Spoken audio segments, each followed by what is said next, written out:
काय अगोदर तब्येत कशी आहे? हे पाळमीच अहो अगोदर मी फक्त नॉर्मल विचारलं तुम्हाला तब्येत कशी विचारायचं काय कारण नाही. चल पाळमीच.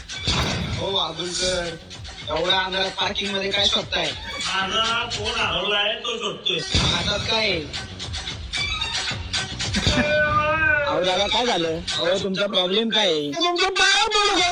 माझी दारू सोडवा, माझी दारू सोडवा. अहो मी तेच काम करतो, तुमची दारू सोडवतो. चला चला चला इकडे चला. तिकडं नाही, इकडे जायचं आपल्याला. इथं तर चौकी आहे. अहो ते सांगतोय पोलिसांनी माझी दारू पकडली ती सोडवायची.